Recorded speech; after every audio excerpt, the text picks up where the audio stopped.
We'd like to welcome everybody to Black Talk Sacramento. All right. The number one radio show. The number one Radio. podcast. Bringing you the news of today. Yeah. And maybe some Yesterday. for tomorrow. And tomorrow. Hey, look. Man, you got me in the mood, man. I'm telling you, man. Okay. Remind you of the days, back in the days, you know. How many days? Quite a few, huh? Quite a few. We call them several. Several days. Okay. So welcome to Black Talk Sacramento, and this is number 24. This is our anniversary 24. Whoa. show. Happy anniversary. Happy anniversary. So this will be 2 years. 2 years. 2 years right here at Underground Books doing our thing. That's great. Mother Rose have had us here for 2 years. Setting the standards. Yeah, we've been stretching her out for 2 years. Yes. For 2 years. We definitely would like to thank you. Thank We you. thank you with all of from our the bottom of our heart.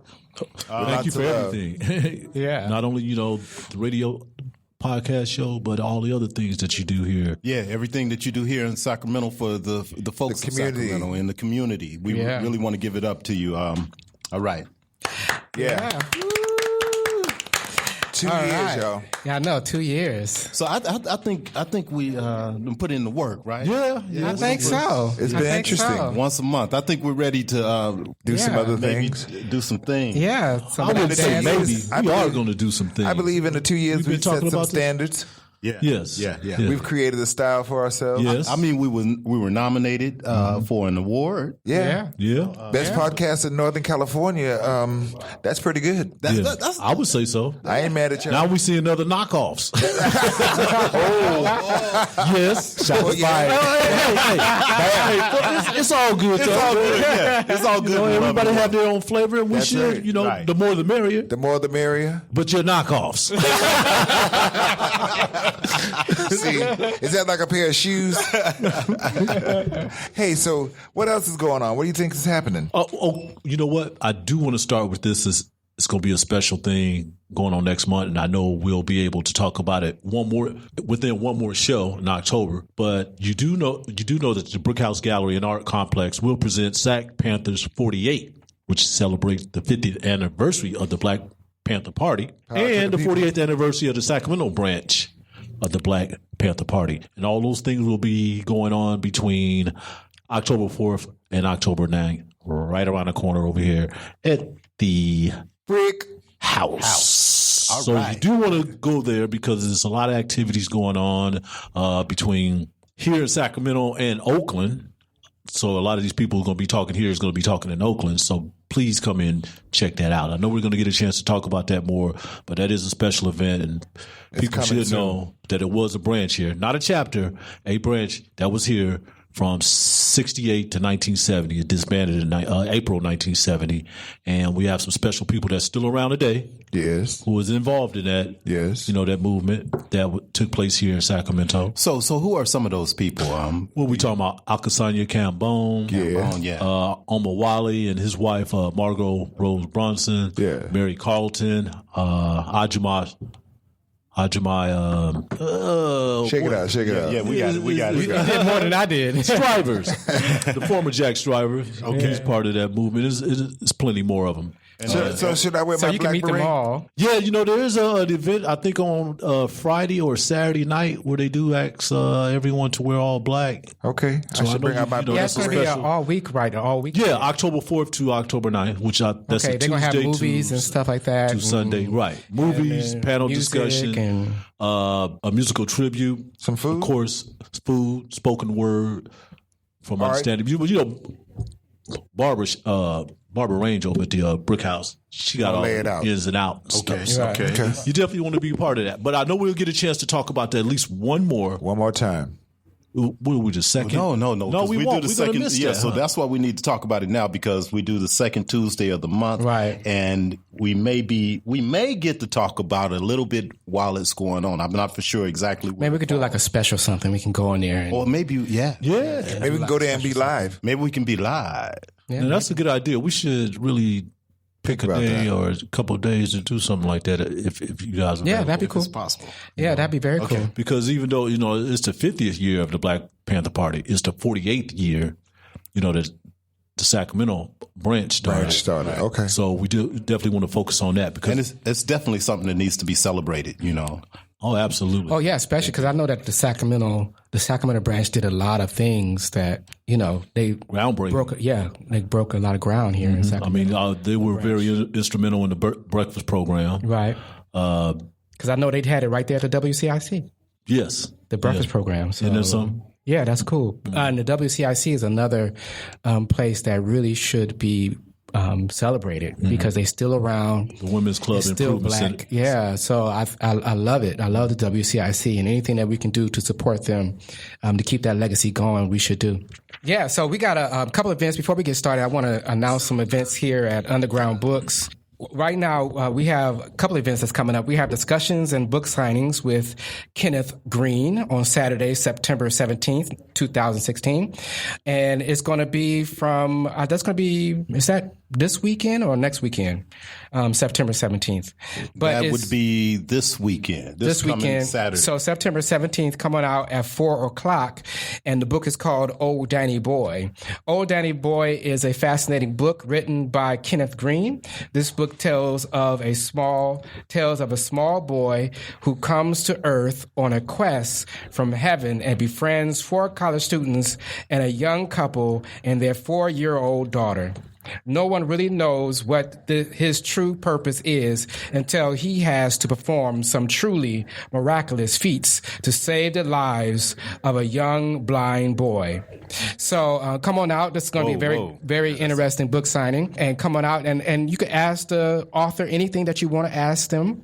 And that's going to be very cool. So that's September 17th at 4:00. And then also, too, we have Indivisible. They have a couple of speakers, their speaker series.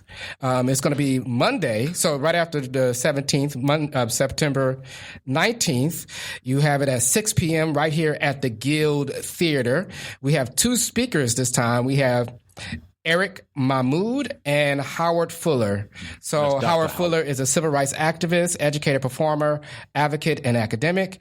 And Eric Mahmoud is the president, CEO, founder at Seed Academy and Harvest Preparatory School. Charter school leader and expert. So come on out on Monday, September 17th, and check that out at the Guild Theater at 6 p.m. Okay, another thing that I would like to bring up is my wife, Ayana Simone Fabio, and a friend of ours, Daphne Burgess. They will have their art talk and books discussion and signing here at Underground Books. That's on October 1st. From 2 to 4 is the book signing and the reading. And 5 to 7, Daphne Burgess. And Daphne Burgess. 5 to 7. I'm sorry, Daphne. Yeah. So come on and check out the children's book. It's called Paint a Rock Day. Paint a Rock Day. And so sale here. So I like to also bring up, it was a great article, Tony, that you did on in the Observer News. Thank you. I want to give it up to you. Thank you. Really appreciate it. And she sends her love and everything. Thanks, man. Because both of y'all have been, actually all 3 of you. I know, Marichal, you don't want to put yourself too far into it because I know you did the layout for the book. And Thank you. I know you're doing the marketing and all that. So the public How you know? So I just definitely want to thank all 3 of y'all for putting out this type of product. So I'm looking forward to that on October 1st. I have some young family members who's going to be coming to attend that event. So October 1st. So bring the kids. Definitely bring the kids. We're going to make this fun, and we're going to have a ball. We're going to make it worthwhile. And one more announcement. We have here the Sacramento Black Pages has just been released for the 2016 and 2017 year. Yeah, you can come here to Underground Books and buy this. And it has information on all the businesses here in Sacramento, Black businesses here in Sacramento. And please support it. It's $5. Come on down here to Underground Books and buy the Black Pages 2016 to 2017. It's put out by theblackgroup.org. And inside it has as business organizations, community organizations, political office holders, faith-based organizations. So if you're in search of a church home, you can use this book to find a new church home. If you're tired of your present church, you can find a new church. And if you're looking for artists, yes, you can and find cause some more damage, you can you can go and try that out. And or you can look for artists. or look for galleries. We got all kind of galleries in there too as well. That's right. What you say it was going for $5? $5. $5, a lot of knowledge. That's nothing, folks. A lot of information. Yeah, come on out. Go out buy 1, 2, or 3 of them. Yeah. Or 1, 2, or 5 of them. And give it to friends and family and make sure that they know what's going on. Great So they know stocking of stuffers everything for the that's happening. holidays coming. Yeah, Okay, or what- early Kwanzaa gift. Right, exactly. Anything happening, Gerry? Hey, listen, we have a show going on at the Gossard Gallery Studio titled Ruby Jane Boyd. Ruby Jane Boyd was an African-American artist who passed away in the year 2003, and one of the things that she was wishing for on her deathbed was that we would show her art. So Gossard Gallery Studio has Ruby Jane Boyd until the end of the month. Come check her out. Right. All right. Okay, So did we get an intro song? Well, we Then got what to happened? introduce ourselves. Come on, Okay, let's go get a ahead. little bit hype on here. My name is Marichal J. Brown. I'm NSAA. I'm Gerry Simpson, And I'm Antonio, quote unquote, Tony Harvey. and Once this again, is Black Talk Sacramento. So, doom, dum, dum, dum, dum, dum, dum, dum, dum, dum, boom, boom, boom. Dum, dum, dum, dum, dum, dum, dum, dum, dum, dum, dum, dum, dum. Black Talk Sacramento. Black Talk Sacramento. Black Talk Sacramento. Black Talk Sacramento. All right. Welcome to Black Talk Sacramento, everybody. So thank you, everybody, for coming out. This is number 24, and you can find Black Talk Sacramento every Tuesday right here at Underground Books, located at 2814 35th Street, Sacramento, California. The phone number is 916-737-333 and Another three. Yes. So we have some really good news. First and foremost, Tony has to get out of here early, so we want to do the Observer News first. Observer News.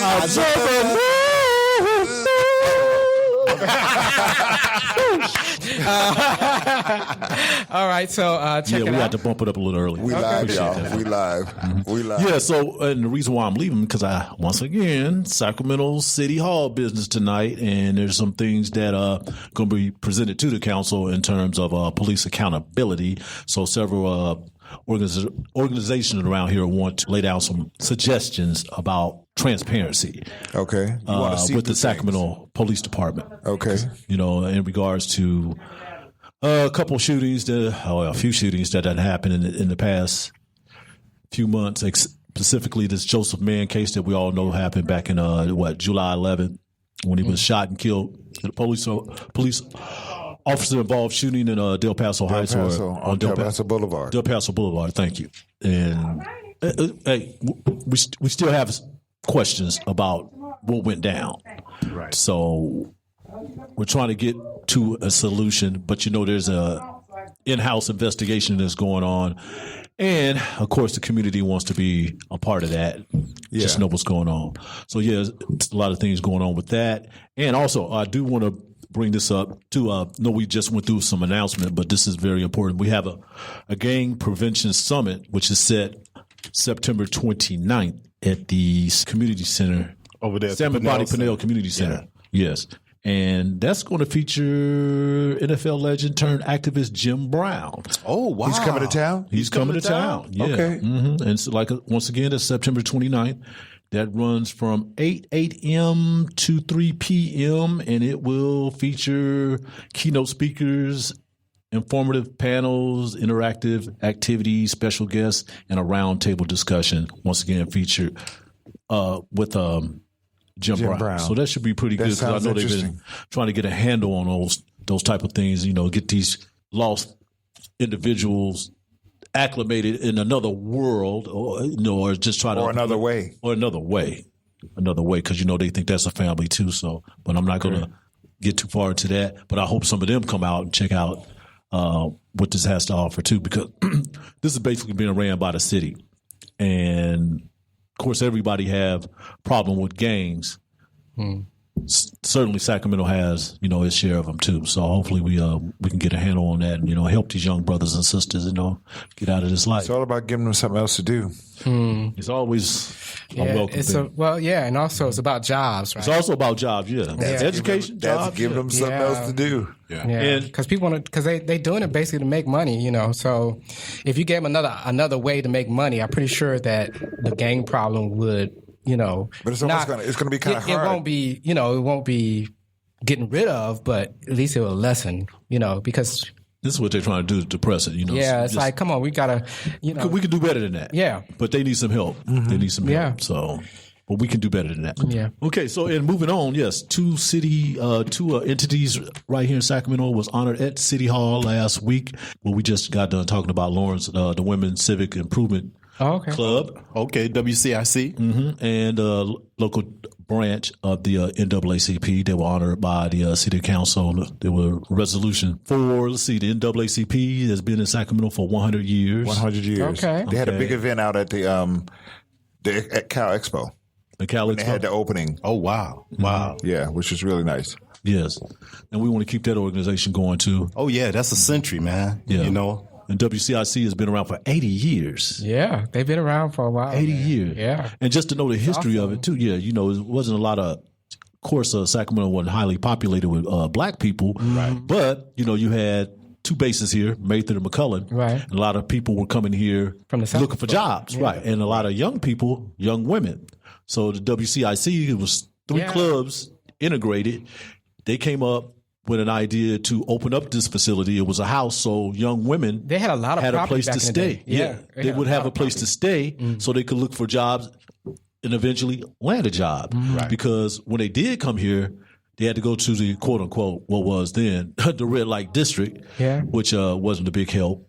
Right. But these ladies provided a facility. A safe facility. Safe haven, yeah. Mm-hmm. And as we know, as it progressed up here to the 21st century, now they do have a lot of service program. They have a Head Start there. Well, it's amazing to see that an organization can stay around for that many years. I mean, a black organization too. Yeah. Because they say we can't get along. So for it to be around for 80 years and for 100 years, that's pretty good. Yeah. That's excellent even. Yeah, it is very excellent. So, us here with Black Talk Sacramento, we do want to pay our homage to both of those entities because they are very important for our communities. Yeah. Sure. Now, a story that I worked on last week, which it was building up to that, and just some thing that's going on at City Hall. Of course, everything's going on at City Hall, but there seems to be some racial bias alleged at City Hall, and it all leads to this outgoing city manager, which will be leaving this office November 18th. So what's actually happening? What's going on? Something that's going on with some current and former employees that used to work there. Okay. They don't want to, that's bringing up racial discrimination. Racial bias, all that. Racial bias, right. Intimidation. Not so equal disciplinary actions, goes on between other employees, just a whole bunch of stuff. It's messy. It's messy. But some of the people that I've talked to on the record and off the record, it all leads back to the city manager. Now, I'm going to go ahead and just say his name. His name is John Shirey, he's been the Sacramento city manager for the last 5 years. 15 years ago, he was the city manager for Cincinnati, in Cincinnati, Ohio. And he had to leave there under controversy because an unarmed black man was shot by a police officer. And a rebellion started. We don't call these things riots and stuff, but he was behind that. So not to say that it was his fault, but where there's smoke, there's fire. He was involved in some way. Maybe a cover-up or something. Well, and I guess you get to the point because some people been telling me he should have been hired for this position first place, knowing what we knew back then. Yeah. Now that position that's not a elected position, right? No. The city council has to vote on that. They do a nationwide search, try to find the best candidate, and then the city council they talk it over, they agree. Of course, he has to be vetted and decide if they want him. Now, what's interesting about this position is the power that it holds. I mean, it holds more power than the mayor does. That's one of the things we was trying to work out. You're right, exactly. He's the man. Okay. or heard they hired a female in 2017. Got some broad reach. Yeah, I mean, it's like $320,000 pay, and I'm talking about some And a lot lucrative of business and a lot of influence. He controls all the controls. He's the man behind the curtain. Well, in front of He's the curtain. Oz in this game. Yeah, he's Oz in this game, So he's the man behind the curtain. You know, Okay. and that's just basically what we have here. We have a city manager / mayor / city council government, but everything evolves around the city management position because they hold all those power All the cards. Okay. My thing also with this position too, what I have talked to officials from the local branch of the NAACP, are these officer involved type shooters that has went up significantly since John Shirey has been city manager. That's something to consider too.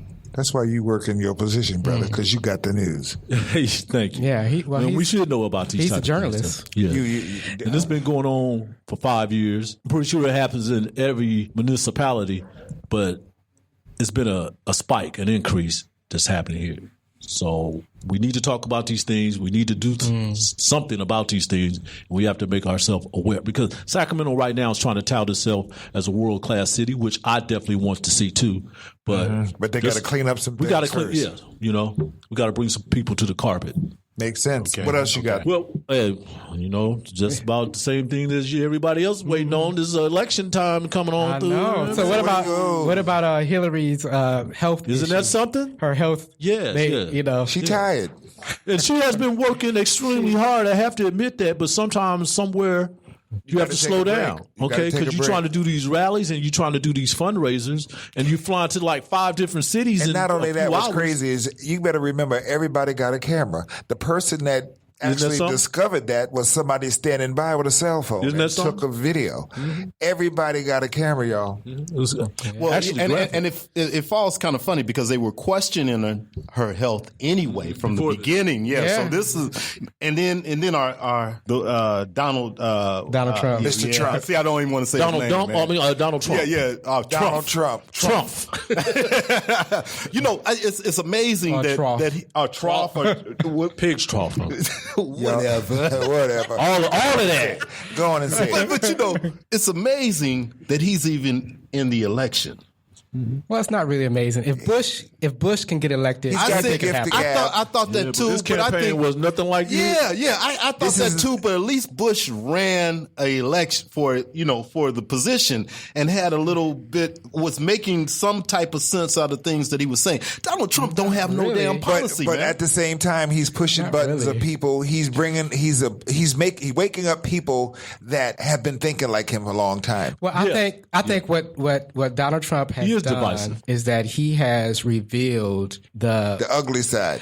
not really the ugly side, but what America really is. Well, the underbelly. the underbelly, The the dirt. You know, It's because the a lot of underbelly. times people think these wings, but they keep it to They won't themselves. say it. Well, somebody He's saying it. Somebody He's saying it, and then people are like, oh wow, he can say it.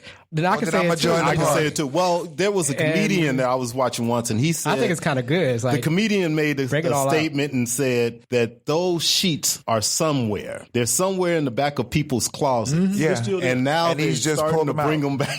They- you know. or they in their minds. Like they said, they're still around now. yeah, still around. They got Still they got the sheets inside. You know, they don't have to wear them They don't have to outside wear them anymore. Wear them Yeah. anymore. They've memorized what they Yeah, look and then like. all those, a lot of times it's not too long ago that the civil rights movement happened. So Oh, yeah, we're just 50 We years. just- into yeah, it. so it's That's like not a long time ago. all those Klan members had to go somewhere, and then there was children of Klan members And they was that they breeding had to them. go somewhere. So they went to the police. They went to the police department. department, They went. government. They went They to did government. politicians. They went into Politicians. businesses. They went to They went 7-Eleven. everywhere. So it's like it's almost naive to think that we can just change overnight and he's- think that Yeah, in It's the- like so I think him is just an example. But the thing that's amazing to me is since they've been here so long, we should have a better attitude toward what they do. We should be a little smarter about their game as they try to peep our I don't game. think we have been, to tell you the truth. No, we haven't been because the same thing is going on. Well, because I think black people as a whole are optimists. We want to believe so badly that America is everything that they say they are. We want to believe so badly the American propaganda that we are the land of the free. Even if it's only been 40 years, 20 years, we we want to believe it so badly. Sure, but we all have to learn how to do good in the struggle. Yeah, then so it's like, it is what it is. It's like it's something you could slap me today and I forget about it tomorrow. And that's I ain't gonna the kind forget of about it. attitude But I got to keep on going. I got to keep. Now on you're moving into the Colin Kaepernick. True. Exactly. So it's like what you're talking about. That's So Colin, he takes a knee because he's saying that there's still racial. Take a knee. Yeah. During the national anthem. I mean, but it was done silently. Nobody. He didn't protest and all of a sudden raise his fist or anything. And somebody in the media noticed that he was sitting down during the national anthem, and they brought it to that the cell forefront. phone I keep telling y'all about. Yeah, it's like somebody keeping their eyes open doing prayer. But that's a good one. But I think he did it right because he set up and he talked about that it's not that it was he couldn't bring himself to honor the flag right in a country and he was saying there's a few bad police officers that's making the rest of the police officers look bad. I'm paraphrasing, of course. And this is his way of protesting. Since then, we've had a lot of different sports figures do the same thing. It has spread. Yeah. But it does need to be brought to the forefront. Right. We do need to have the conversation, and this is a good thing. And I think that him taking that knee has brought this conversation to the forefront. We're talking about it right now. Yeah. To be honest, everybody's. I stand for the national anthem. I do. I was kind of worried about that when this whole thing broke out, but then other things when he started talking about his half and what he meant and his beliefs, then I understood what was going on. But you stand for your belief. You stand for your. I stand for my beliefs, but like I said, have respect for what he's doing. He's right, and that's the whole thing. That's the bottom line: respect. But also, it brought to the forefront the words that with the national anthem that I didn't know anything about. I didn't know omitted. That I didn't know that it's it's 3 verses and it's talking about hunting down slaves. Yep. Really? Yeah. So you could stand. Oh man, Lawrence, you ought to Woodrow Wilson out there. was the president. Okay, so I'm not for sure. Yeah, man. No, it was about the Civil War, right? No. I mean, not the well. No. It was a battle between the U.S. and Britain, and British told the slaves that they can come to us and we'll free you. Okay. You fight for us. The guy who was a slave owner and a trader wrote the song. Wrote the poem. It was a poem. Okay. And then in the early 1900s, Woodrow Wilson took that poem and made it into the national anthem. Wow. So that's where we stand at today. All right. You should always read the history behind it. Yeah. But It's always cool to have the history. A classmate brought it to my attention. Right. Then that kind of like, oh, okay. Well, you didn't want us anyway. Well, we knew that. Right. Which, for like right now, I don't do picnics because, I found out what picnics stand. Pick a nigga. Yeah. Pick a nigga. Yeah. So, it's a lot of things. You will be hanged today. And they were having picnics. Yeah. Because of this. They would bring They would bring to see somebody. We have outings. We have barbecues. We have cookouts. Barbecues bad too. Wear your Sunday best to a lynching. Burn. Barbecuing of the brothers. Oh, Lord. Just bring some sauce. Okay, but hats off to that brother for starting that. San Francisco and doing 49ers. that. And hopefully it will do something. But for me, I think that, what is it going to take for black people to realize that, how many times do we have to get shot? How many times do we have to be in prison? All the children. Yeah, how many times are we going to have to be this way before we realize that this country is not our friend and that we really have to... Okay, but in reality, where are you going? What you mean in reality? You said the country's not your friend, but where do you go from here? There's a lot of stuff that we can go. No. Where do you go from here? A lot of black people are ultra American. We buy Cadillacs, we buy American. I mean, we are ultra. We believe in America. But okay, we the first ones to be like buy American, and I think that we have to. I ain't going nowhere. But where would you go? Where do you trade this in for? What are you trading in? I mean, to think that the world is open to you, that's where you go. It's like it's almost a change of mind. Like, okay, it's kind of like Mouthpiece, right? She went to Japan, she experienced the world, that kind of thing. It's like the world is open to us. We don't necessarily have to be shackled to America. We can actually be like, hey, Canada's nice, Okay, but everybody can't up and jump and go to Canada. It's true, or whatever. but So what I'm saying is everybody needs to learn how to do well in the struggle. It's just because there's a struggle, you don't sit here and die because there's a struggle. You still find a way to do good in the struggle. Well, you try to do good in the country that you're in, where you're at. You got no other choice until you can go somewhere else. What are you going to? Okay, I'm saying that it everywhere changes everywhere you go, there you are. So until you get to that place that you think you want to go, what you going to do? Learn Spanish. Learn another country. I do learn feel another at language. You know times- what I'm saying? Change. It's not about changing your location. It's about your mindset. So Sure. It's like, I'm gonna be honest. I do feel at times that America is not my friend. Yeah. Okay. True. All right. Well, it doesn't really have to do with me leaving or going anywhere. Right, I was right. born That's and what I'm raised saying. It's a here. mindset. It's like you start saying, "Hey," and when we say I need to open myself up to the world. I think when you guys are saying that, you're saying the policies of America, the politics that are in America Can be And the frame strenuous of at mind. times. and Of a lot of the citizens. frame of mind. Well, America, the reason it was built, we got to Yeah. remember when it Or was how built. it got- It didn't yeah. include us. Yeah. The Constitution, even though we were building it. and that ideology is still there. We did build it. So I helped build it. and I think I'm with Tony. I'm not going nowhere. This is my ground. This is where I stand, along with the Native Americans, who they have basically vanished. They have basically killed off all, like what's going on in North With the Dakota right pipeline, now. with the Yeah, pipeline. so With the there's- pipeline. Yeah, Yeah, with the that was pipeline. going on. That's Yeah. right. So there's a lot. They were going to do that too. Yeah, yeah. I'm gonna leave that. Oh, sorry. I'm gonna leave that So part. there's a lot that's going on, and I think we need to, besides look at what's happening with African Americans or blacks here in America, we also need to look people. at what's happening with people in America and make sure that is right is being done right, because we know Because right if it from affects wrong. one That's right. person, it's going to affect everybody. And we need to realize we that. do need I to do stand mean for everybody. who we are. If you look at the history, no doubt. if you look at the history, black people have always led the way when it came to civil rights. I mean, look, we have opened the door always for so many other people. We have always Sure. led the way. Everybody struggle that, in the world is everybody, based on that. Yeah, everybody that does something, they quote the civil based rights. on the civil rights. They quote King. They quote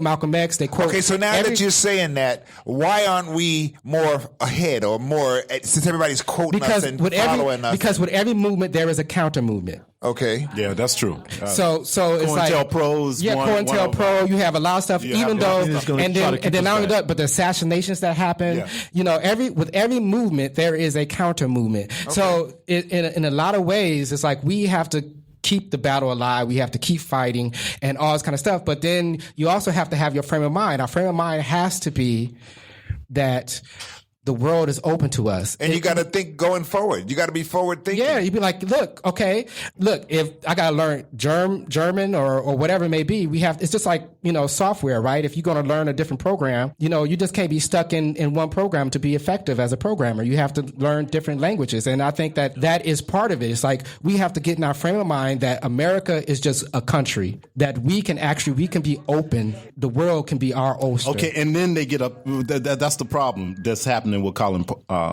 Kaepernick is because he's saying, I'm not standing for this with the national anthem. Exactly. Right. Yeah, right. And then until I'm not standing because until I'm being called a nigger. Right. And then I'm still being called a nigger because I'm not standing. Right. So I can't win, I can't lose. I can't win, I can't lose. I've heard somebody get on TV and say, well, he should just play the game and he can protest whenever he wants to. This ain't no game. Outside of football, This ain't no game. I get sick of hearing that too. Right. I really do. This ain't no game. It's like, but you also you're trying to careful. skirt. You're trying to skirt around the issue. That's what you're trying to do. But you also got to be careful, you all. It's just like, okay, at IBM. IBM has a certain look that they want when you walk up in that door. You have to look that way or you can't be there. So he runs the risk of losing what is his livelihood, or it makes it hard for him to do his livelihood. And I understand that the protest is necessary. Okay, but sometimes you have to be careful. But you have to have that one person that stands out. Yeah. Muhammad Ali a lot of stood people, out. a lot of athletes are following him. And they sacrificed. And they sacrificed. And they paid the price. They sacrificed. And they paid the price. And one of the things that I'm loving that he's doing is he says he's giving the first $1 million that he make from his jersey sales. Well, no, from because his, they're going off the shelves right now. Yeah. Number one jersey from his pay.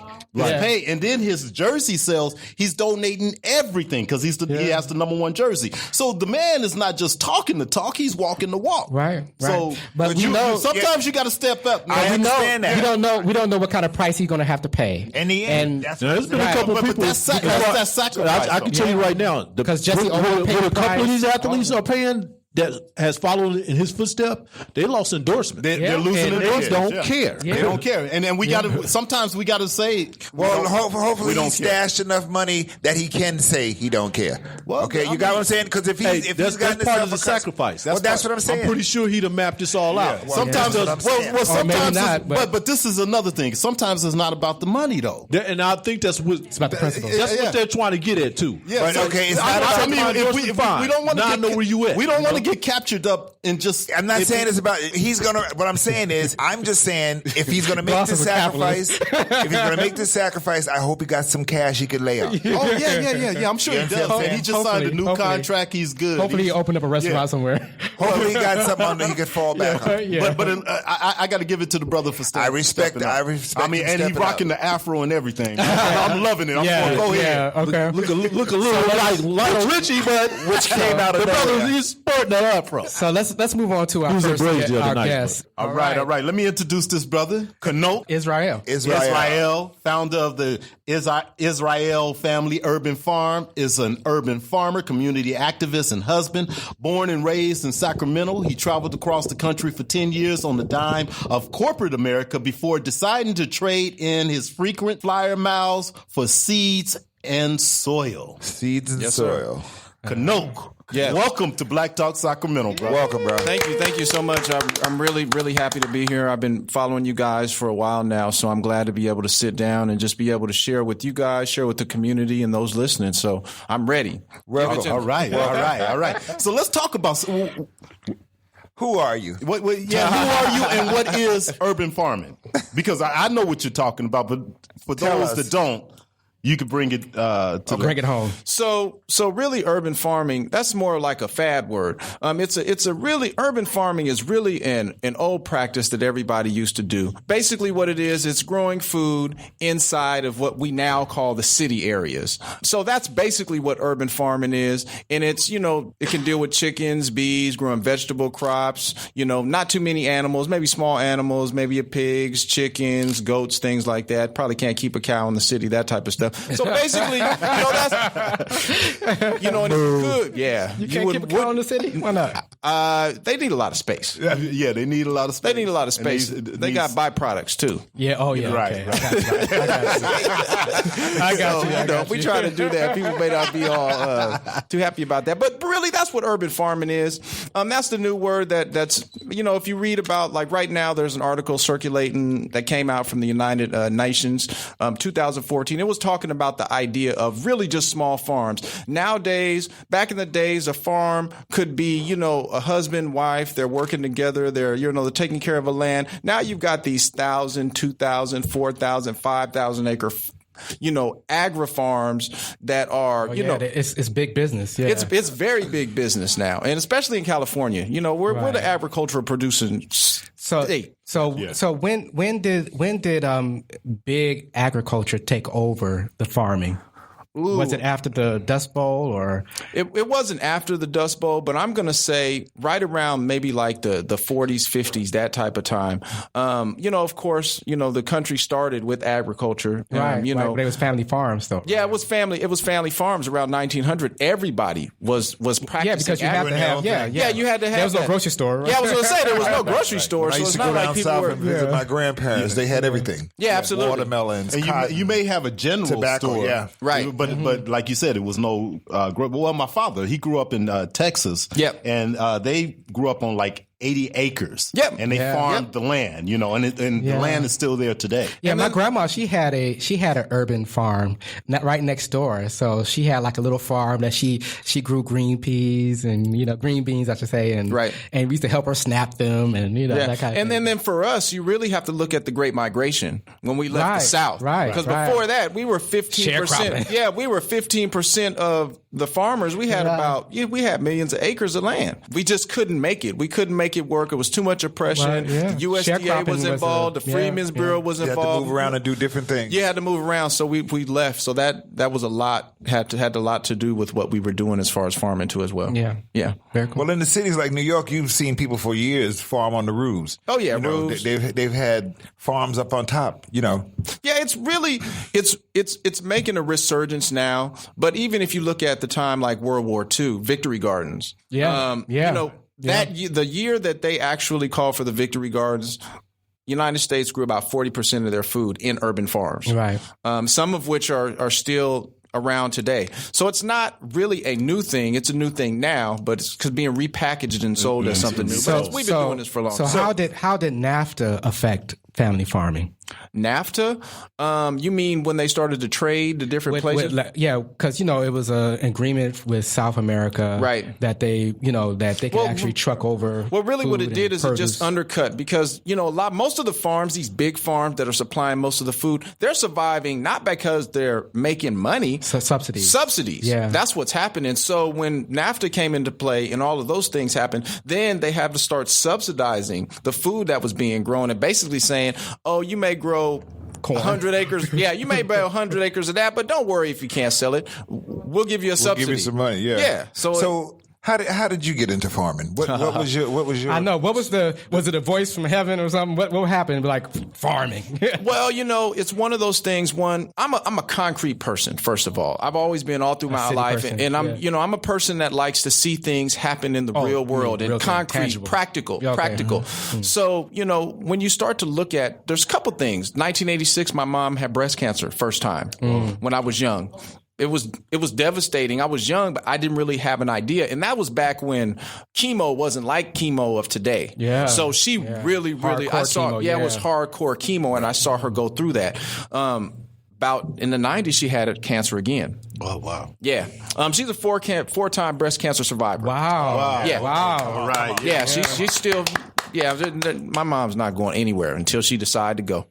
And then my dad, he had his kidney removed. Okay. From cancer too. So I had two big hits in my family as far as cancer goes. And so going to the, doctor, the doctor's like, "Oh, both your parents have cancer. Well, you got an 80% chance of getting cancer. Getting cancer." Yeah. And so I just didn't like those odds. And so I really started to change my diet into a plant-based diet. And I started to eliminate the fast food, eliminate the sodas, eliminate all the garbage because I just didn't want to go out like that. And so what happened is in trying to provide food for a family, organic, it's impossible. I was working in the corporate world, computer engineer, doing quite well and still unable to put food on the table organically every single night. So, about 2007, 2008, economy dropped. They were talking about the second Great Depression, all that. And I said, okay. Yeah, the recession. Yeah, recession, all those different types of things. So I was like, well, last time we had the Great Depression, we were able to make it because we were growing our own food. We were,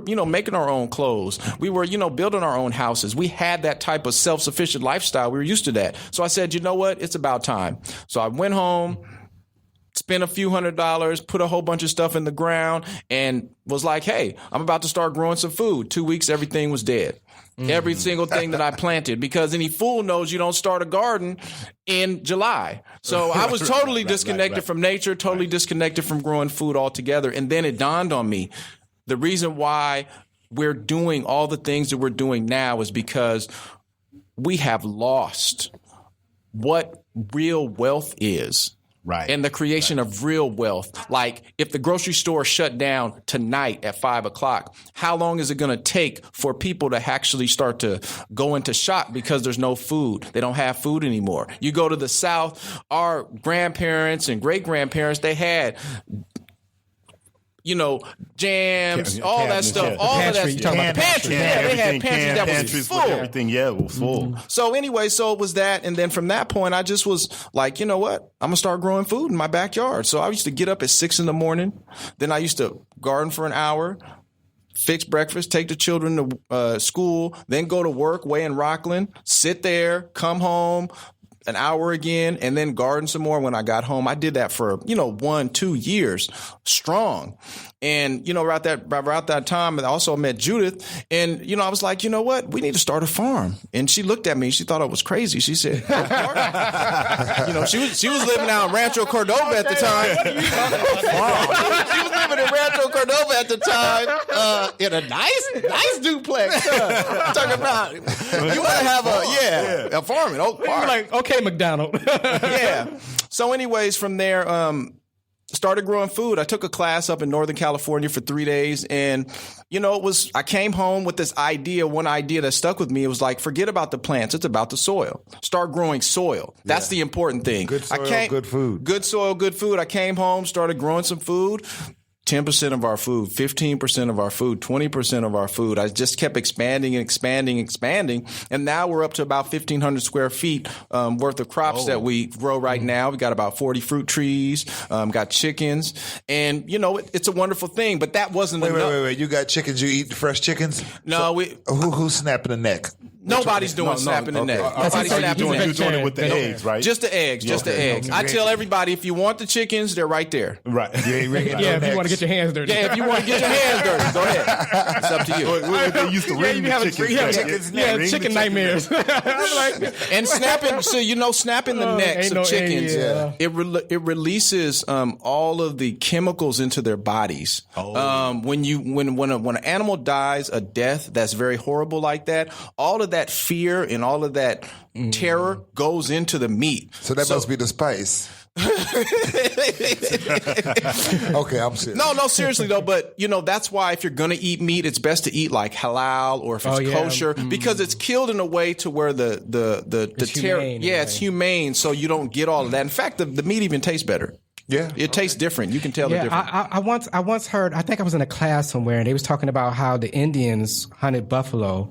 And they were saying that they were actually, it was a ceremony. Oh, yep. They did a prayer, Yeah, it was a ceremony. And he said that this person went out with them to watch this ceremony. He said, and it was like a buffalo came out of the herd to be sacrificed. It was like the buffalo just came out of the herd, be like, okay, I'm the one that you need to kill. Right. And it was like, and it's usually an older one and, that kind of thing. So I feel like, I hear what you're saying. It's like, and that's one of the reasons why I became vegetarian. Was that I felt like we had a time in technology where we don't have to eat meat. No. Now it's, I can understand when it was a time where you needed to eat meat. I need no computer chips. And right now it's like you can eat meat if you want to, and I don't knock anybody that eats meat, but you have to understand that this is not something that you need to do. Right. It's just something that it's almost like eating meat is like going to 24-hour fitness. It's like it's not something that you really need to have, and we just doing it because we like the taste, and it's not something that's a survival based thing. So that, and not only that, but you do have to become an animal to eat a dead animal. You have to hook into that part of your body and your mind to be able to take a slab of meat from an animal and throw it on a grill and cook it and be able to eat it. Well, I mean, if you go back to ancient culture, she's like, she's like, what? She's like, man, I think she wants. Is somebody walking out the door? But when we're talking about the organic vegetables and things like that, fruit, we're talking about pesticides that are being put inside of the food that's being sold over the counter, and I believe that growing it organically, you rid all of that. Absolutely. Yeah. I think some meat, for me, I believe in the protein and, maybe I don't eat as much beef. I eat chicken. Right. But I think it's okay. I mean, like I said, and the thing is that you can't get religious about it. Yeah, I don't knock people, but here's one thing that you will understand though, is that when you eat meat, when you go to the bathroom, you get bright yellow because that's all the protein that your body can't handle. Right. So, you don't really need as much of these things. Right. They said that it was, if you really wanted to eat, it was like a cigarette pack size. That's all you need daily. Yeah. Right. Yes. That's what they said. And if you're doing it for the protein, I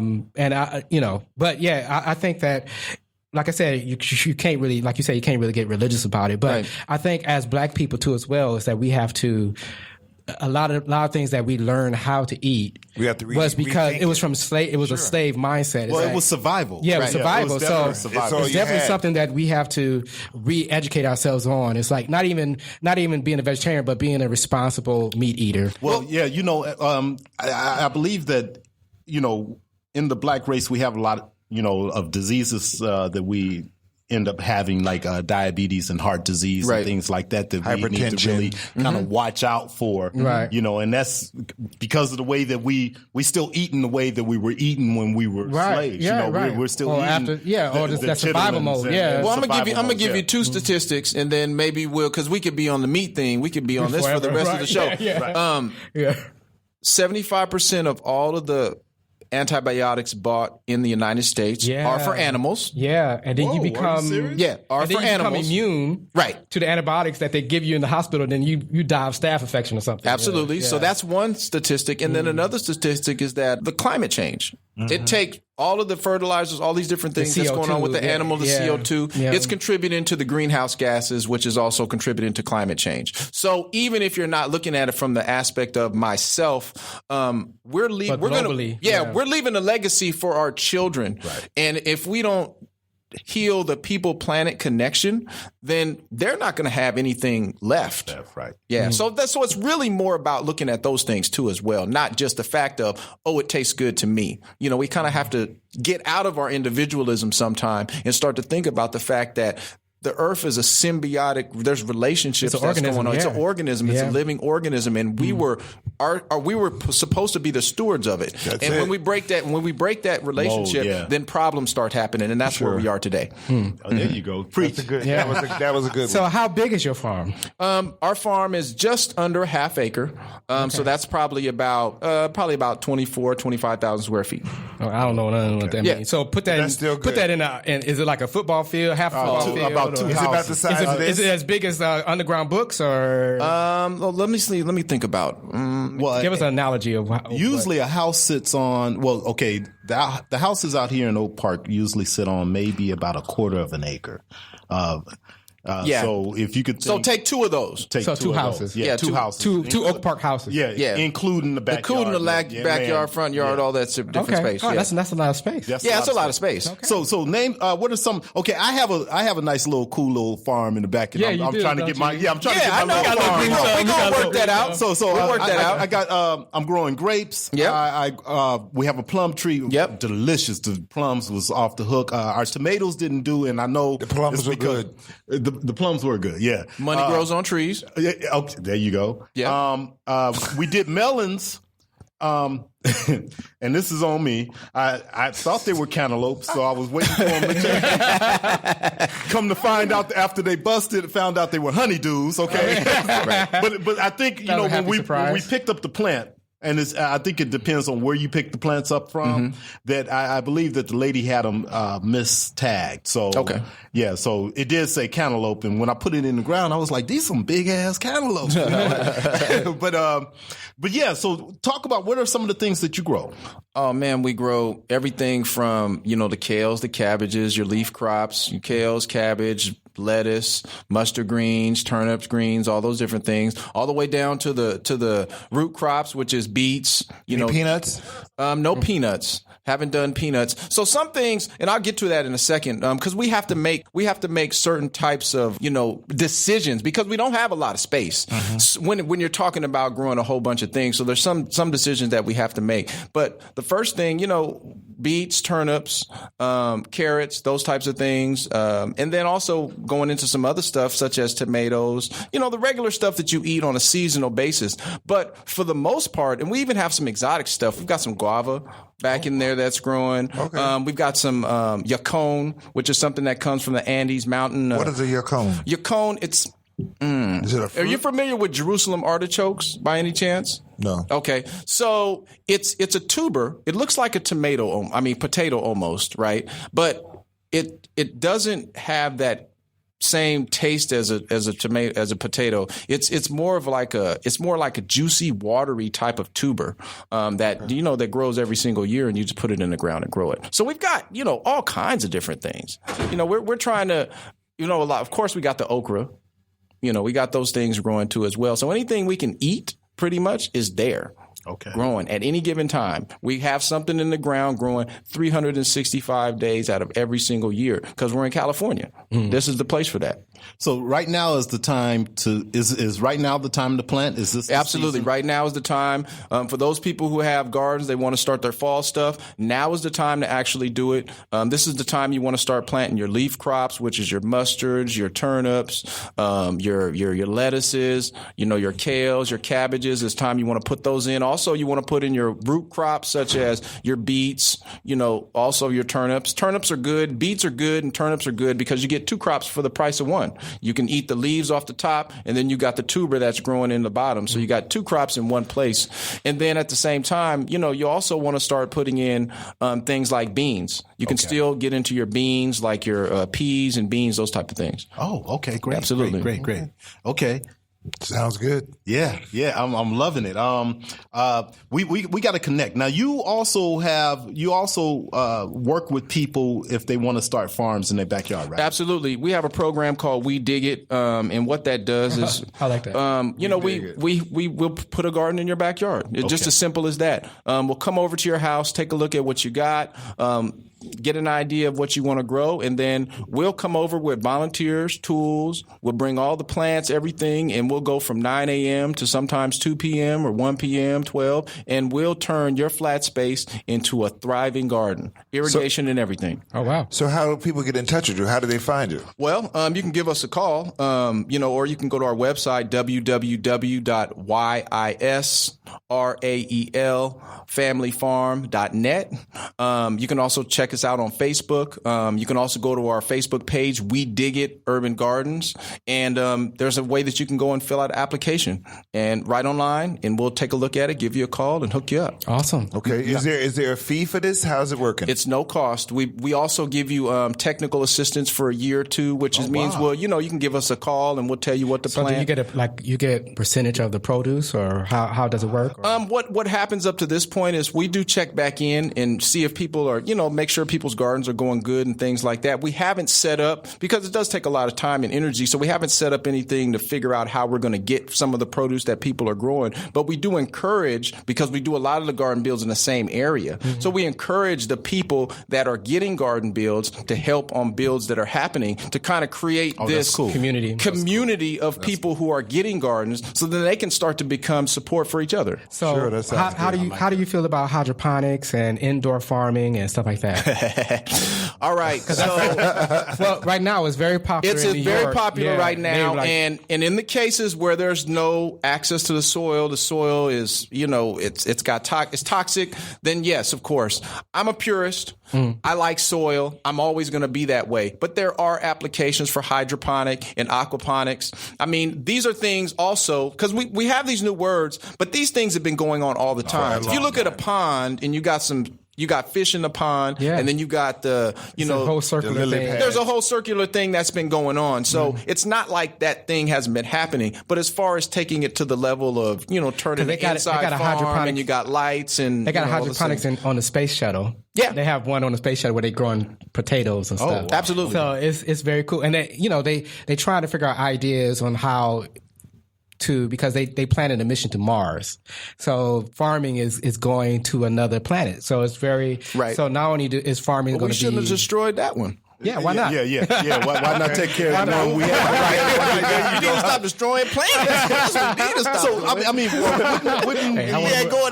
I might move to Mars. I'm kind of curious though. Wouldn't the gravitational pull have some type of effect on? Well, that's what they tested. That's why they put it in space to test it. Test and see what's happening. It worked. They grew potatoes in space, and so it's very cool. And I think that especially as Black people, we have to look at these things, because we have a lot of Black people that live in urban areas, right? And they might not have access to They don't have access to soil, right? They live in apartments or whatever it may be. So it's nice to give people that idea of nature and see that they can grow stuff that is good for them, that they can actually eat. Not just a plant, a bonsai tree or something, but you can actually eat this thing. You can grow some lettuce or whatever it may be, and it's a nice thing to teach your kids. kids. And this is salvation though, because see, we're increasingly being forced into artificial environments to live in, and connecting back to nature. There's a thing called nature deficit disorder, and they found that children that are exposed to nature while young, through playing, through gardening, through all those different things. No need for Ritalin. Right. Yeah. No need for They're more stable. They're more stable. Yeah. A lot of our children, especially our children, I mean, I couldn't sit still. Back then they called me hyper. But if they would have had Ritalin back then, they would have probably put me on it. Yeah. So it gives you the ability to go outside, interact with nature. It's kinesthetic. It engages all of your senses. So, the word kindergarten means child's garden.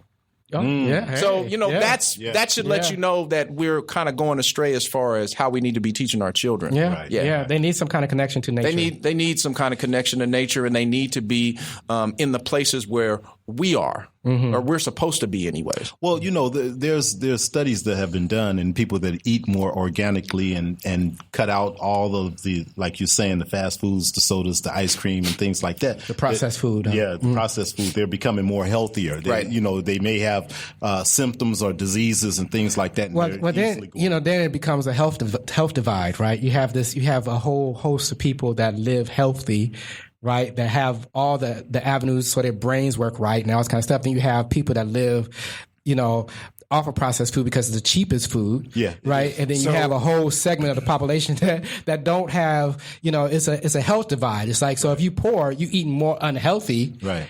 Then so with the word organic, with the word organic, that automatically sends the prices of food up. So not really. What really sends the price of food up is transportation costs. It's transportation. It's not. It's like, for example, if I live next door to you and I'm growing some food that's organic, me taking it to you, there's no transportation cost. 60 to 70% of the price for food in general is transportation. So if you buy local, if you buy local, that's why urban farms are so important, especially for our neighborhoods, because you know what Oak Park looks like. Liquor stores, empty lots. Plus, you get a lot fast food. You get a lot of big food deserts. Food deserts. Yeah, food deserts. 26.5 million people. Are in food deserts. Now, do you sell any of your food that you grow?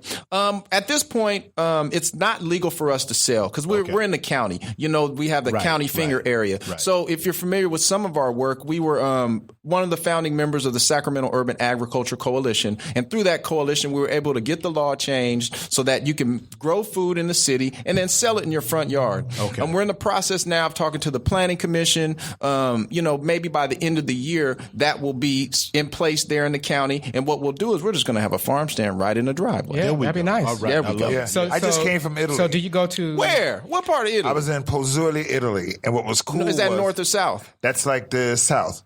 Okay. What was cool was they had these little trucks, and on the back of these trucks was all fresh vegetables and stuff, and they just would drive anywhere. There were stands, there were fruit stands, and everything everywhere. We used to do that in Oak Park. I was going to say that used to happen right here. I remember the watermelon man. He used to be riding down. But can you go to like a what's it called? Those I want to say those farmer market. Do you do farmer market? Or? We don't do farmers markets, and because the thing is that we have to get back to the way that we used to do things. Right. And so when you think about food, as a farmer, it's more work to harvest the food, keep it cool, do all those things, package it, make it look nice, and get it to a market. That's more work than actually growing the food itself. Right. So at this point now, we're not doing farmers markets. We've done farmers markets in the past, and it was quite lucrative for all of our products. So we don't just grow food and sell it. A farm is the miniature city. So we've got all kinds of things going on. We, grow our own. We make our own soap. Jams, body butters, which are right across the street over at the display. Over at display right now. So we're talking about creating value deeper than the fact of, you're an urban farmer. No, we're value creators. We're taking the responsibility of producing something that we have to have 3 times a day on ourselves. And so the empowerment, the confidence, all those different types of things that go along with it. And then our children are able to see this. So then they can see an alternative future of go to school, get a degree, go to college, and then work somewhere for 75 years that, you know, they don't ever get to see their house. You know, so there's a lot more to this than just urban farming itself when you think about it. Yeah, it's true. So okay, tell us tell us again where we can find you online. Okay. And then tell us where your farm is located, because you have, do you do like workshops and stuff like Absolutely. that? Absolutely. So we're located on Roosevelt Avenue, right off of Stockton Boulevard. You can find us. Our phone number is 888-487-9494. Our website, once again, www.ysraelfamilyfarm.net. And, you know, Facebook, you can find us in the same place, Facebook, the Yisrael Family Farm. And that's where we are. And I have a class coming up this Thursday at Colonial Heights Library. It's about fall and spring planting. So we're going to talk about all of the things that you need to do for fall, how to get your soil together, all that stuff. Okay, and what time is that? 5:30. Okay, 5:30 at the Colonial Heights Library. Yes. Okay. And it's Free class. And it's free. wow, very cool. We like free. But it's not sustainable, though. It's not sustainable, though. Wait a minute. It's called ecology. Okay. Ecology. I'm loving what you're doing, man. This is great. You were also on the cover of Sacramento News and Review. Oh, yeah, that was a trip. Yeah. So now we know your face. Yeah. Yeah, absolutely. You know, I think that it's good because when you start to look at the things that are going on around food, especially in our community, it's not on accident, it's by design. And because of that, you know, when I go to the meetings, I'm usually the only one of us there at these meetings. Right. And decisions are being made about, we're going to put this here, we're going to do this and do that here. So I kind of almost look at myself as like, you know, a representative for all of us trying to figure out the pathways. I'm like the Jackie Robinson of the urban farm movement. Trying to figure out a way to keep the door open so other people can come through. So other people can come through. So as you heard earlier, we're talking about, this is our 24th show, which is our 2-year anniversary. Absolutely. And we're talking about now we're ready to come out into the community. Mm-hmm. So we would love to come to your farm and let you take us and the people that are watching on the tour of your farm. Absolutely. And maybe we can have something we can have you for show and tell. No, what we're going to do is we're going to go on a tour for the farm. Okay. And maybe we'll snap peas, but after we're done, we're going to have a meal. Okay. Yeah, we're going to have a meal. Look at her looking. Look at the look. And there's Judith right over there. Judith is saying, you didn't tell me. Judith said, you didn't tell me nothing about no meal. So we're asking Sacramento to come along because we need to support this brother on what he's doing. It's a great vision. It's a great vision. And we'll talk more and we'll tune you guys in. So before we do this, we'll have another show. And we'll plan it and we'll let you guys know. How's that sound? Is that cool? Sounds good. Absolutely. Is that cool, Judith? Okay. All right. Is it good? Okay. All right. Okay. By a clap of hands, yes? Yes. Oh, yeah. We're going to make it happen. It's going to happen. All right. Thank you, Israel. So thank you, Israel. Man, this is I amazing. appreciate it. Thank you for coming out, man. This is Can I just have a couple of more things. No. Yeah, I just have a couple of more things. Platform. Go ahead. Oh, thank you so much. So what I want to do is I want to say that now there's black farmers are disappearing. Yes. And so nowadays there's so many different opportunities for people of color to get into agriculture. For example, there's the 1890 Scholars Program. If you, as a college freshman, you go one of the land grant black colleges, they will give you free tuition. Wow. They give you a laptop, guaranteed summer employment with the USDA, and when you get out of college, for the most part, most people get a job. Wow. Okay. From the USDA.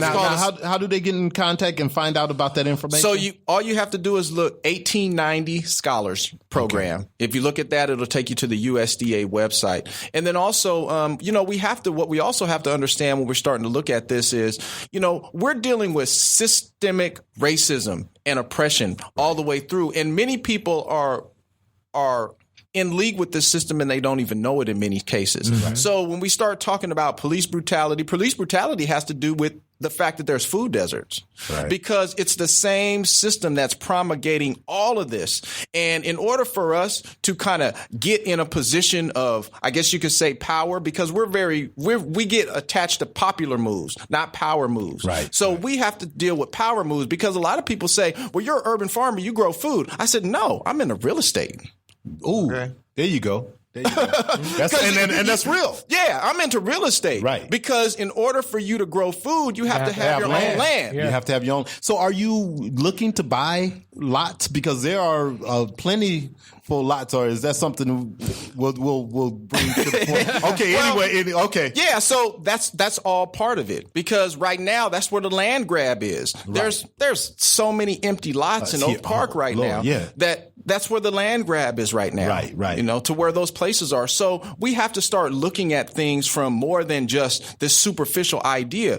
You have to get into real estate. You're going to have to get into economic development. And when you start to do that, and people ask me, well, how much money do you make urban farming? I said, well, think about how much money you save. That's right. Because I can stay in my house for 2-3 weeks and not need to come out. Right. You know, because anytime you walk outside your house, you start your car, that's money. Yeah. You go to the store, that's money. And anytime you have to leave your house, that's money. Yeah. So we're really talking about economic development and economic empowerment and taking control of our economics. Home economics, they used to call it back then. Yeah. So this is, more than just growing food to sell it in the new, fad thing. Because I went to Italy too now. In fact, Judith and I were about to go again. But we went to Italy last year, and I met farmers from South America, Central America, Africa, and Australia. And they were like, oh, you Americans, you guys urban farm, ha, ha, ha, ha. We've been growing food in the same place for 1,500 years, 2,000 years. And it wasn't urban farm. It's called survival. This is how we did it back then. And you guys came here, and what happened to y'all? That's what the question was. Right. What happened to y'all when you got here? Y'all don't remember? Did you guys? Industrialization, that's what happened. Absolutely. Yeah. So, it's deeper. It's deep, like Rick Ross says, it's deeper than rap. It's deeper than urban farming. It's about economic development and economic empowerment. Take it seriously. Okay. Yeah. All right. Now, do you work with Michael Michael Kabaka? Yeah, I was. Michael Kabaka, he was one of the people, when I first started growing food, he did an agricultural summit at the state capitol some time ago. And I was there at that thing. And there was another thing in San Francisco that he did. Up until this point, I know that he works a lot in Stockton, different places. Yeah. We haven't gotten a chance to do a whole bunch of collaboration. But I will say that in being connected with him and talking to him back when I was just a fledgling, green behind the ears farmer, he said some things to me that were very, very important. So, anybody that's in the soil, it's real work. Okay. Yeah. Shout out to Michael Kabaka. Oh, yeah, sir. Shout out. Thank you for coming out. All right. That's awesome. All right, man. All right. Appreciate so much. it, man. Israel. Thank you for having me out. Let's set that up. Okay. All right. We look forward to that, bro. Can I get a shake too? I thank you. So we're probably illegal. That was awesome. So Israel just hipped us to, what is it called? We Dig It? We dig it. We dig it, I believe. Yeah, We Dig It Urban Gardens. That's very cool. Yeah. This is amazing work. Yeah. Yeah. If you have, come on, man. Come on. Yeah, I didn't talk about Project Good. Project Good is our youth mentorship program. This Sunday, we're going to graduate 5 of our students. They've been with us for about 6-7 weeks. They learned how to grow food. They learned how to grow themselves. They learned how to grow community. What's going to happen is the graduation ceremony goes with them getting them stipends, because with youth, whenever I work with you, I make sure that they get paid.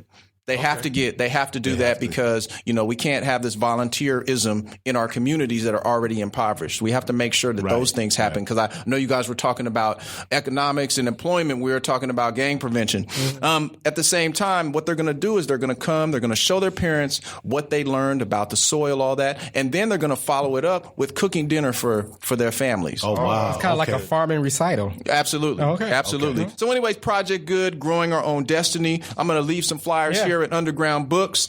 And, it's something that we do with the youth. So I just wanted to make sure that I said something about that. So if you're young, 15, 19, 20, 21, you want to get into growing your own food, community projects, civic engagements, we got you. All right.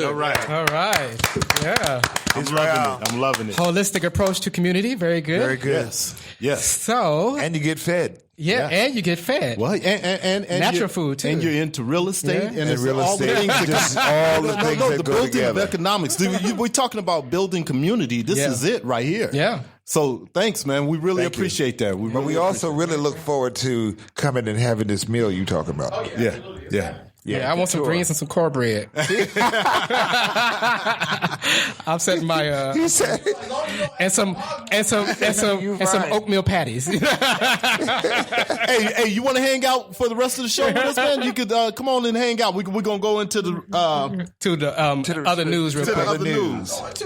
All right. right. And then So- if you have anything you want to add, that's cool. Absolutely. come on into it. I'll do it. All right, so Dr. Dre got handcuffed outside of his home Oh, what happened? after he said a man said he had a gun. Oh. So once again, No matter how much money you got. no matter how much money you have or who you are, right? can You get- could be like you somebody could can be just claim you got something. He got a spear and a shield, and they come And out. this was right out in front of his house. I read Right out in front of his house. Serious. remember yeah, that. That's and they kinda handcuffed him. Yeah. Yeah, they handcuffed And him they because he handcuffed- asked the man, you're parked. Yeah, you parked in front of my yeah, Right. Yeah, yeah. can you move your car? Like, oh my God, you got a gun.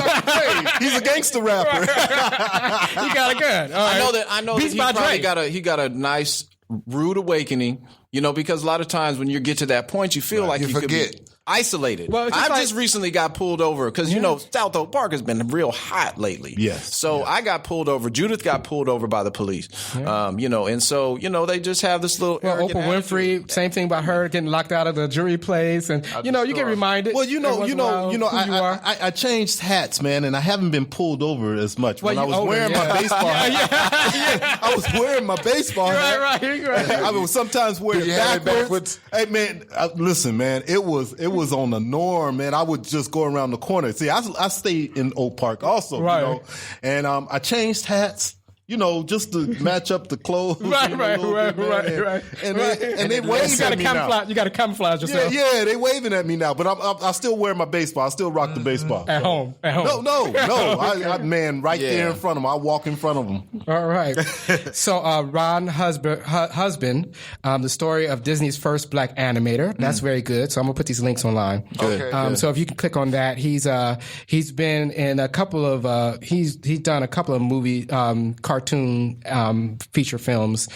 Well, he didn't. Well, he was part of the making of like The Rescues Down Under, Cody, Beauty and the Beast, The Hunchback of Notre Dame, Hercules, Fantasia 2000, Atlantis, The Lost Empire, which made history for featuring the first black character in the Disney film. Oh wow, Dr. Sweet. So I love Atlantis. I'd like to sit down and talk to him and find out about, because anytime you get the first one of us to do something, I know. We got to hear the un-CIA story, the real story about how it was, because he had to go through hell to be able to do that, and then to just be able to persevere and keep going. Yeah, especially in the field called animation. Oh, man. Yeah, I know it must have been pretty hard. Yeah, and then we already talked about Colin Kirkpatrick explains why he set down national anthem.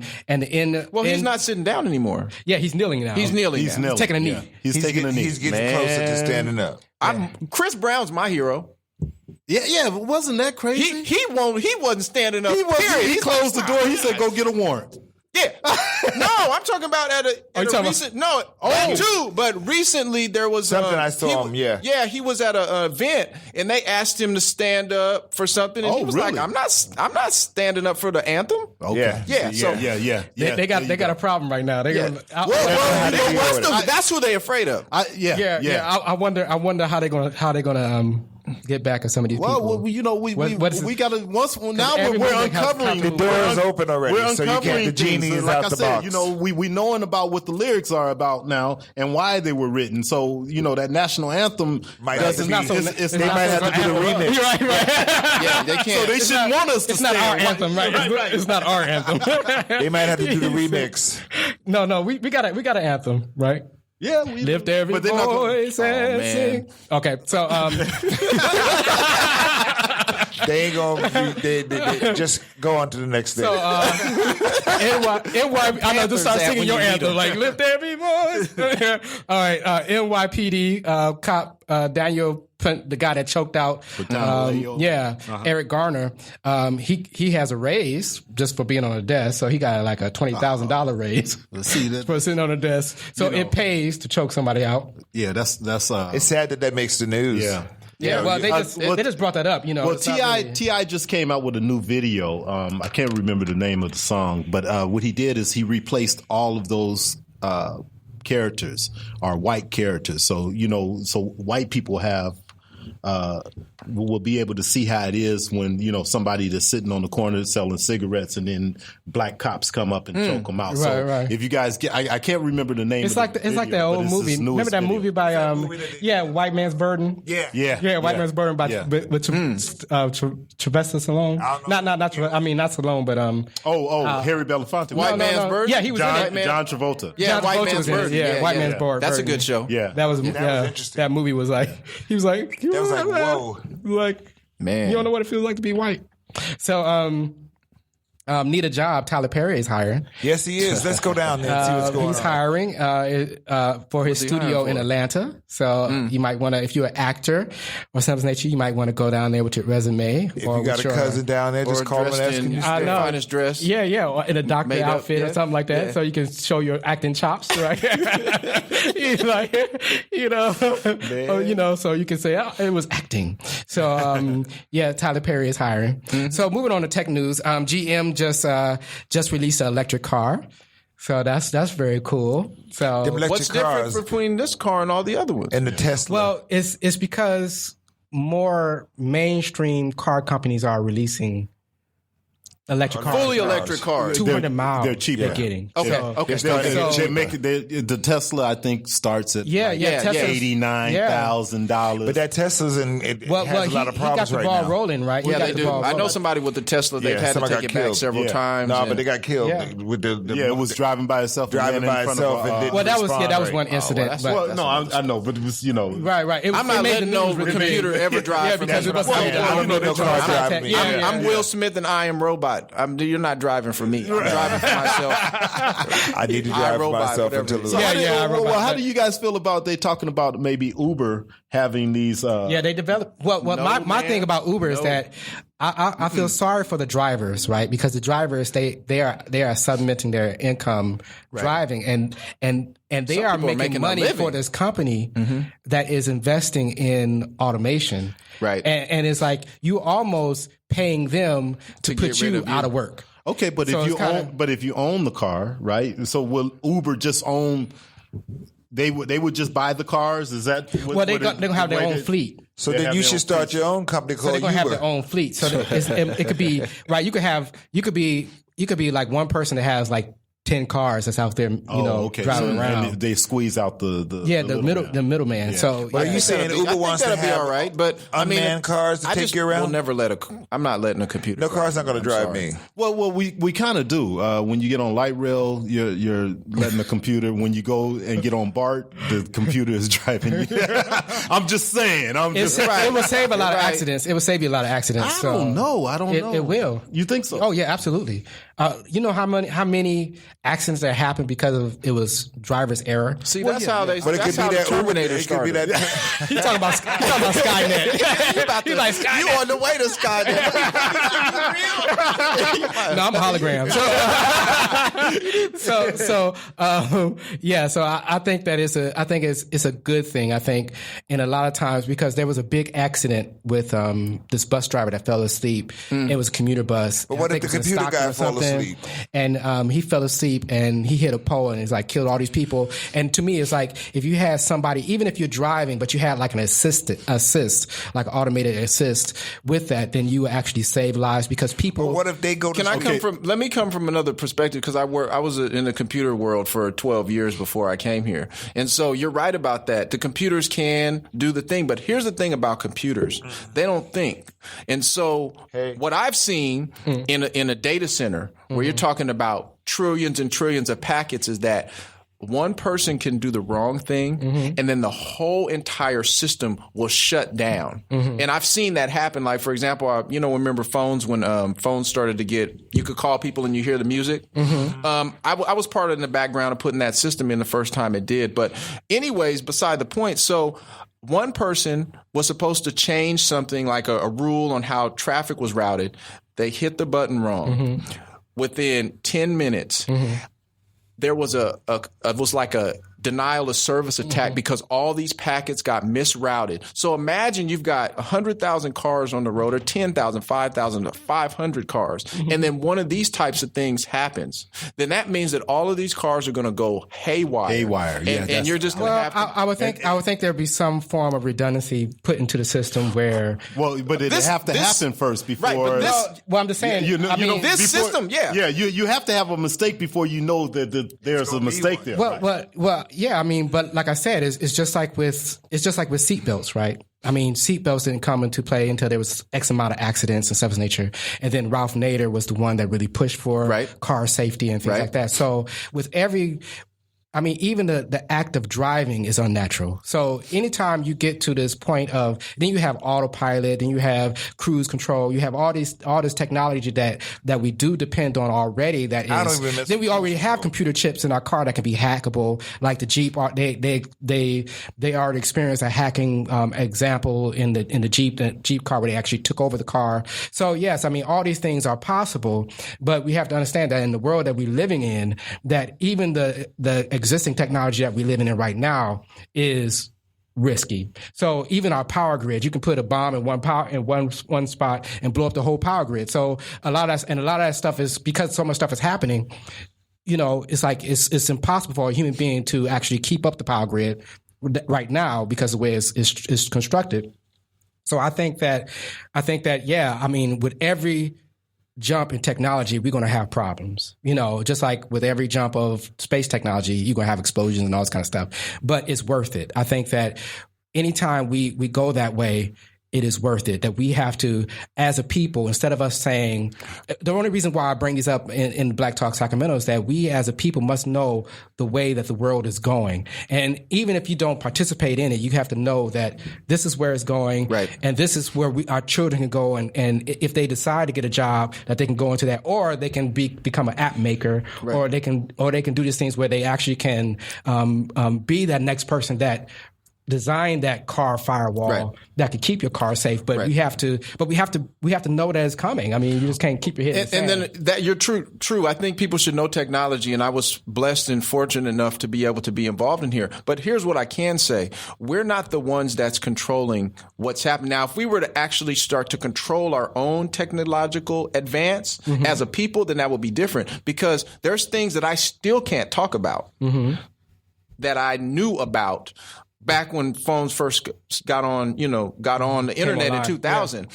What you see with a smartphone down, that was already in place in 98, 99, 2000, because I was in the meeting when the first phone came out and they said, in 10 years, we're going to make sure that this. And so what happens is that everybody, and of course we already know everybody is being tracked, but at the same time, if we're not the ones in control of how the things go, just like with everything else, there's nothing wrong with making a community look beautiful. But if you're not in the meetings when the stuff is happening, then you get put out. And that's where we always end up sitting. Well, my thing is that, we have this quote that my people die of lack of knowledge. Yeah, absolutely. So the first thing that starts, and this is what we were talking about earlier, is that the first step is the frame of mind.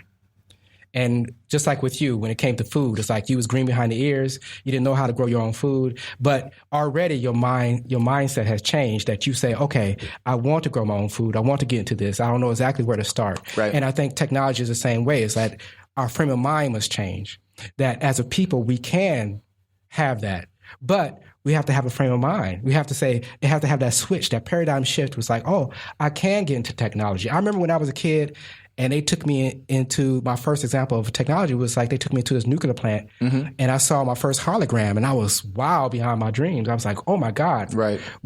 I didn't know that this is possible, and it's exposure, right? So to me, it's like if you get into a Tesla, not too many black people that can say that they actually got into a Tesla and actually experienced it. I've been in a Tesla. But that's what I'm saying. Not too many black people can say that. Yeah. So it's like if you could say, okay, I got into Tesla, I can see how it is that we can actually have this car that don't emit emissions. Right.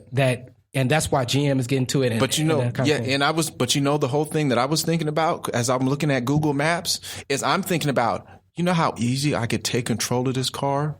Right. How I could jump outside of this car, throw up Wi-Fi, because it's key. It's completely and totally wired car. Yeah. How easy that I could just be like, yeah, I'm gonna go get in somebody's Tesla today and start messing around, because it when you start to really understand how this works, it's very easy to get into that stuff. And so there's got to be a lot more security.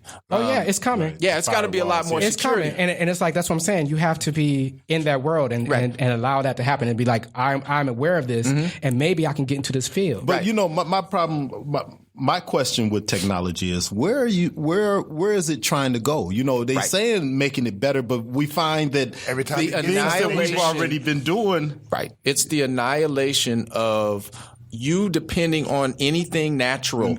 Exactly. It's gonna at some point if the way that they do it is done and there's not people with conscience involved in this, it's going to be, you're going to get up. You're not even going to get up in the morning. You're going to turn to the side. Yeah. You're going to put a thing on your face. Yeah. And that's going to control a person that's going to have to go and walk around the planet because you can't breathe the air. You can't drink the water. Yeah. You can't, all that stuff from Avatar. Right. When you see that, that's what it can go to. But this is my point exactly. Yes, sir. Is that, I know we got to wrap it up, but this is my point exactly. If you don't know that world is coming, it's just like what black people write. If you don't know that world is coming, how did we get here today from 40 years ago? Because we did not foresee this world coming. We thought that, we won the civil rights movement. We thought that we won all these things and this freedom. But then we find ourselves in a world where we are still getting shot by the police. We're still in the situation that we're in because we did not foresee this world coming. And if you do not have a plan, they will make a plan for you. Right. So if you don't know this world is coming, no matter what you do, you can't stop this technology. It's coming. It's like the best thing that you can do is like, okay, become aware. Put your hands on the technology. Become code. Get our kids into coding. Get our kids into technology. Right. So that we can have our own way of combating this thing that's coming. It's absolutely. Like, we just cannot keep our head in the sand and think that we just going to totally disconnect from this world because they're going to do just like they did with the solar panels in Nevada. You're going to pull your head up and you're going to be the only person standing on sand. You can't put a solar panel on your house anymore because they like, we outlaw solar panels. So it's like, instead of us saying, okay, we see this coming, we can go out there and protest against it so that we can. Well, and then one of the other things is I think we need to also, instead of always following, that we need to lead. That's right. In different directions. That's right. What is to come? Yeah, we need to become proactive. Proactive. Yeah. We have to be like we have not just react. And we'll bring the conscience back into it. See, my only thing about technology is technology without a conscience. Right. And right now, I mean, technology without a conscience, you'll get a nuclear bomb. Yeah. But technology with a conscience, you get nuclear energy. You'll get nuclear energy, or you may get an arm that somebody needs, or prosthetic or something, an arm that can grab something with heart, something with spirit and a soul. Absolutely. Absolutely. I think it's got to be a balance. Yeah, and I think that it's all possible, and we have to know. You have to keep our ear to the ground, and we have to know what's coming, and we have to be like, okay. And we have to teach our kids that this world is coming. Yep. Because I remember I'm telling you, when I was a kid, I didn't have an Atari. I didn't have an IBM. I didn't have all this kind of stuff. I was like, what the heck is Microsoft? And then when I find myself 30 years old or something of nature, and you find yourself, oh my God, where was I when this happened during the 80s? Right. And you find yourself, oh my God, it's right. It done came and gone, and I've been left in the dust because my mom didn't prepare me for this world. It's the technological divide. Yeah, absolutely. The digital divide. Yeah, it's the digital divide. All right, so we're gonna end this episode. All right, okay. And once again, we'd like to Canuck, right? Did I say it right? Yeah. Okay. We'd like to thank you for coming through, and thank you for having me and letting me talk about some other stuff. I don't mind talking. Yeah. So I'm gonna connect with you so we can. I got to fill out that The app, application. yep, so we can come into that business. I know because for your farm. Oh man, I need help, man. Yeah. I need help. I mean, I'm doing some cool things on the growing, but you can there's some other things that I want. You can definitely improve. I can. Oh, you don't know. Yeah. So I'm ready for definitely. But his gonna plums connect with was you swinging. Oh, the plums, man. The plums was plentiful. Plentiful. They were wonderful. All right, Thank you guys for having me on. I really appreciate it. Absolutely. Don't forget, let's make that dinner happen sometime soon because it's going to get cold soon. Yeah. All right. Yeah. All right. Thank you. Thank you. My name is Marichal J. Brown. My name is NSAA. And my name is Gerry Simpson, y'all. And this is Black Talk Sacramento. Sacramento. Number Have a good 24. time. Number 24. Our anniversary 2 years. issue. All right. All right. Peace. Peace, y'all.